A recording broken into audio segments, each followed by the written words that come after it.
నమస్తే, welcome to Bill TV voice of voiceless. నల్గొండది ఓ ప్రత్యేకమైనటువంటి చరిత్ర. ప్రపంచంలో తెలంగాణ ప్రాంతానికి ఒక పేజీకి ఉన్నట్టే దాంట్లో ప్రత్యేకమైనటువంటి చరిత్రను లిఖించుకున్నది నల్గొండ. నల్గొండ పేరు వింటనే రోమాలు నెక్కపొడుస్తాయి. అనేక ఉద్యమాలకు పుట్టినిల్లు నల్గొండ. ఇక రాజకీయాల్లోనూ తమకంటూ ఒక ప్రత్యేక స్థానాన్ని ఏర్పాటు చేసుకున్నటువంటి నల్గొండకు ప్రస్తుత పార్లమెంట్ ఎన్నికల్లో ఈ గతేంటి అనే అభిప్రాయం వ్యక్తమవుతుంది సామాజికవేత్తలలో. దాదాపు 100 మందిలో 90 మందికి ఈ ప్రశ్నలు ఉత్పన్నమవుతున్నాయి.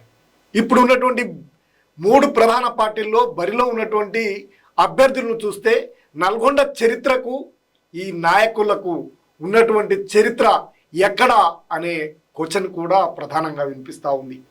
నల్గొండ పార్లమెంటు నియోజకవర్గ చరిత్రను మనం ఒకసారి చూస్తే ఈ నల్గొండ పార్లమెంటు నుండి అనేకమైనటువంటి కీలకమైనటువంటి జాతీయ స్థాయిలో ప్రతిభను కనబరిచినటువంటి వారికి అనేక సామాజిక ఉద్యమాలతో ప్రజల్ని మమేకం చేసినటువంటి ప్రముఖులను ఎన్నిక చేసుకున్నటువంటి నల్గొండ పార్లమెంటుకు ఇప్పుడు ఈ గతి ఎందుకు వచ్చింది? ప్రధాన పార్టీలు తీసుకున్నటువంటి నిర్ణయంపై తీవ్రమైనటువంటి అసహనాన్ని వ్యక్తం చేస్తూ ఉన్నారు సమాజం. నల్గొండ పార్లమెంటు అభ్యర్థులు గతంలో ఉన్నటువంటి వారిని ఎంపికైనటువంటి వారిని చూస్తే అనేక మంది అనేక రూపాల సంబంధించినటువంటి వారు పోటీ చేసినప్పటికీ దశాబ్ద కాలంగా కూడా ఎంతో చారిత్రాత్మక నేపథ్యం కలిగినటువంటి కీలకమైనటువంటి నేతలనే ఎన్నిక చేసి పార్లమెంటు నుంచి ఢిల్లీకి పంపడం జరిగింది. సాయుధ రైతాంగ పోరాట యోధుడైనటువంటి భీమిరెడ్డి నరసింహారెడ్డి, మల్లు స్వరాజ్యం, అదేవిధంగా బిఎన్ రెడ్డి, అదేవిధంగా ఉత్తమ పార్లమెంటేరియన్గా జాతీయ స్థాయిలో ఒక ప్రత్యేక గుర్తింపును పొందినటువంటి సూదిని జైపాల్ రెడ్డిని అందించినటువంటి ఘన చరిత్ర నల్గొండ పార్లమెంటుకు ఉన్నది.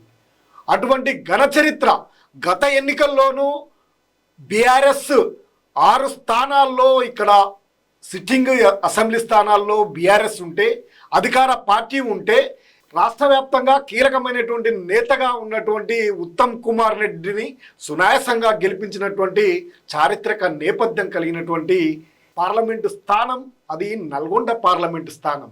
అయితే అటువంటి స్థానానికి చరిత్రలో పెద్దగా ప్రభావం చూపలేని, ప్రజల్లో మమేకం కాలేని అటువంటి వ్యక్తుల్ని 3 పార్టీలు కూడా నిలబెట్టడం ఇప్పుడు విస్మయాన్ని గురిచేస్తూ ఉంది. నల్గొండ పార్లమెంటు ప్రజల యొక్క వాణిని పార్లమెంటులో వినిపించే గొంతుక ఎక్కడ ఉంది? ఎవరు వినిపించగలరు? ఎవరు ఇక్కడ ఉన్నటువంటి ప్రధాన సమస్యలపై దృష్టిని సారించగలరు? ఇక్కడ ఉన్నటువంటి ప్రధానమైనటువంటి సమస్యలు సూదిని జైపాల్ రెడ్డి, భీమిరెడ్డి నరసింహారెడ్డి ఉన్నప్పుడు సాల్వ్ అయినటువంటి సమస్యలే ఇప్పటికీ కనిపిస్తూ ఉన్నాయి, కీలకమైనటువంటి అంశాలు. అటువంటి నేపథ్యంలో మరి ఇప్పుడు అభ్యర్థుల తీరుతెన్నులు చూస్తే ఇటు కాంగ్రెస్ నుంచి ఇప్పుడే ఎన్నికల బరిలోకి ఆయన ఇప్పుడే పుట్టినటువంటి బిడ్డ, ఎక్కడ కూడా ప్రజలతో సంబంధాలు కానీ ఒక జానారెడ్డి తనయుడు మాత్రమే పరిచయం ఉన్నటువంటి వ్యక్తి కాంగ్రెస్ అభ్యర్థి అయితే, ఇక బీఆర్ఎస్ నుంచి అసలు ఈ నియోజకవర్గానికే సంబంధం లేనటువంటి, ఈ పార్టీలలో కీలకంగా ఎక్కడా పాల్గొన్నటువంటి కంచర్ల కృష్ణారెడ్డి మరొకరు. ఇక బీజేపీ అభ్యర్థి అయితే బీజేపీ అభ్యర్థి చచ్చిన పేరు లాంటివాడు. ఆ పార్టీకి సంబంధించినటువంటి వారే ఆయనపై తిరుగుబాటు చేసి ఉన్నటువంటి హీనాతీన స్థితి అభ్యర్థి బీజేపీ అభ్యర్థి. ఇలా ప్రధాన పార్టీలకు సంబంధించినటువంటి అభ్యర్థులు ఇటువంటి అభ్యర్థులు అయినప్పుడు ఎంతో చరిత్ర కలిగినటువంటి చారిత్రాత్మక నేపథ్యం కలిగినటువంటి ఈ నల్గొండ పార్లమెంటులో ఎవరిని ఎంపిక చేసుకోవాలో అయోమయ పరిస్థితుల్లో ఇక్కడ ఉన్నటువంటి ప్రజానికం ఉన్నారు. పూర్తిగా ఆయకట్టు ప్రాంతం, రైతాంగ సమస్యలు, రైతులతో వ్యవసాయంపై ఆధారపడి జీవించే ఈ ప్రాంత ప్రజలు ఎక్కువగా బలమైనటువంటి వ్యక్తిని గెలిపిస్తూ ఇప్పటి వరకు పార్లమెంటుకు పంపిస్తూ ఉన్నారు. ఇక ఇప్పుడు ఉన్నటువంటి అభ్యర్థుల పరిస్థితిని చూస్తే కాంగ్రెస్ ప్రధాన పార్టీ, కాంగ్రెస్ పార్టీ ఇది సిట్టింగ్ సీటు. కాంగ్రెస్కు ఎంతో కాలంగా, ఎన్నో దశాబ్దాల కాలంగా కాంగ్రెస్కు అందిస్తూ ఉన్నారు ఈ ప్రాంత ప్రజలు. అనేక రాష్ట్రంలో వచ్చినటువంటి పరిణామాలు రాజకీయ పరిణామాలు మారినప్పటికీ కమ్యూనిస్టుల తర్వాత కాంగ్రెస్కు ఒక కంచుకోటగా ఈ నియోజకవర్గం ఉన్నది.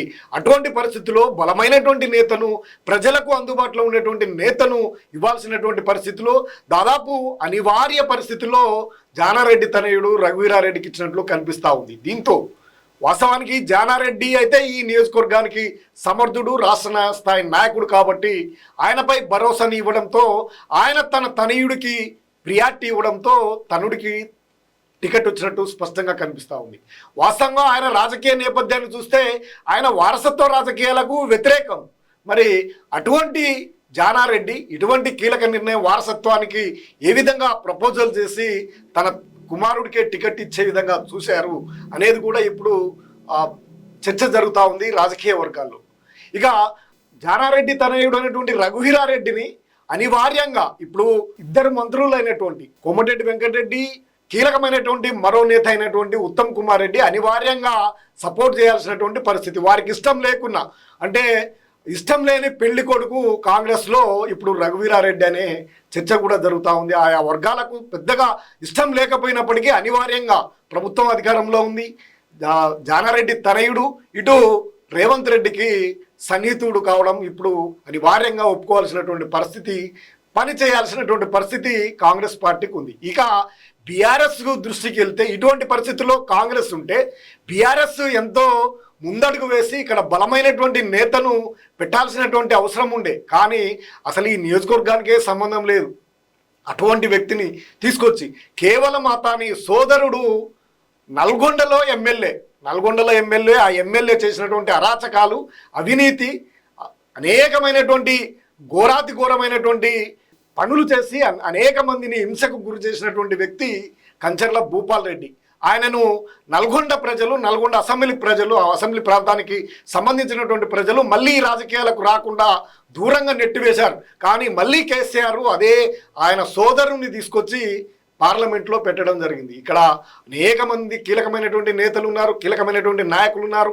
మిర్యాలగూడలో సీనియర్ నాయకుడు, 2 సార్లు ఎమ్మెల్యేగా గెలుపొందినటువంటి భాస్కర్ రావు ఉన్నారు. ఇక 2 సార్లు పార్లమెంటులో గెలిచినటువంటి ఉత్తమ్ కుమార్ రెడ్డి ఉన్నారు. ఆఖరికి మంత్రిగా పనిచేసి జిల్లాలో ఒక చాణక్య రాజకీయవేత్తగా వెలుగొందుతున్నటువంటి ఎమ్మెల్యే, సూర్యాపేట ఎమ్మెల్యే జగదీశ్వర్ రెడ్డి ఉన్నారు.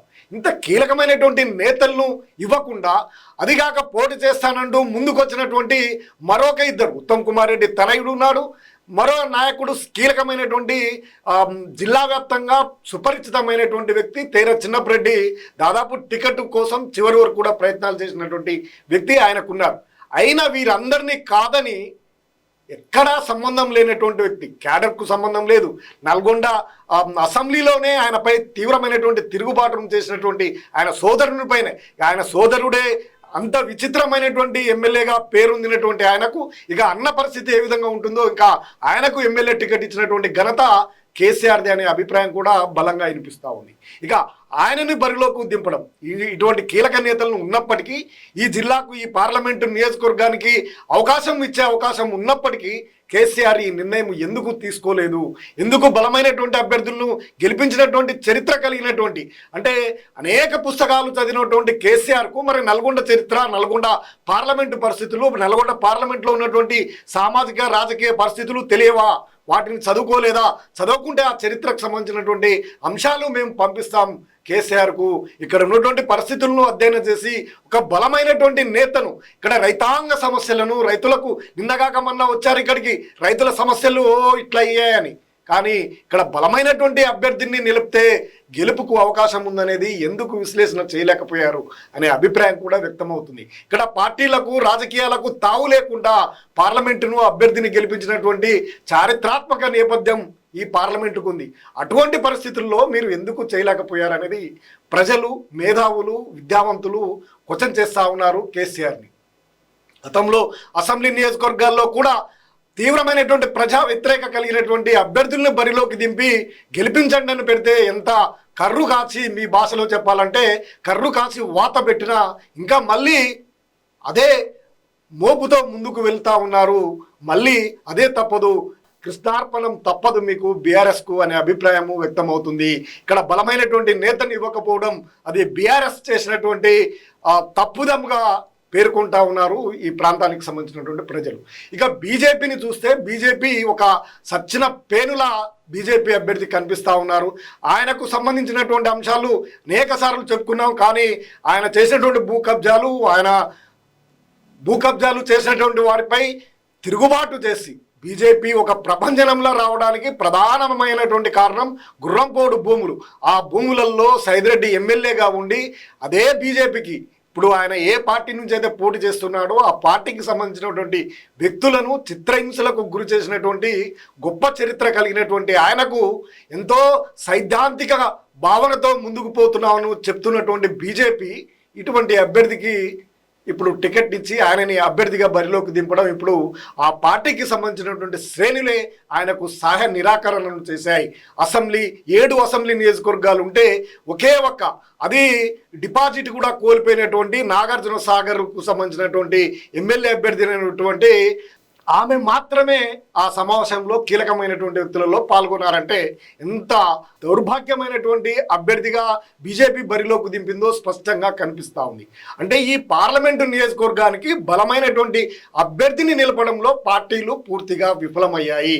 ఇక్కడ ప్రజలు పార్టీలకు అతీతంగా పార్టీలతో సంబంధం లేకుండా ఒక గొప్ప వ్యక్తిని గెలిపించినటువంటి చరిత్ర, అదే దిశగా ఆలోచించేటువంటి సామర్థ్యం, శక్తి సామర్థ్యాలు కలిగినటువంటి ప్రజానికం ఇక్కడ ఉంటే అటువంటి వారిని నిలపకుండా ఇటువంటి ఈయన చరిత్ర కలిగినటువంటి వారిని బరిలోకి దింపి 3 ప్రధాన పార్టీలు ఇప్పుడు ప్రజలపై పెను సమస్యగా మార్చారు.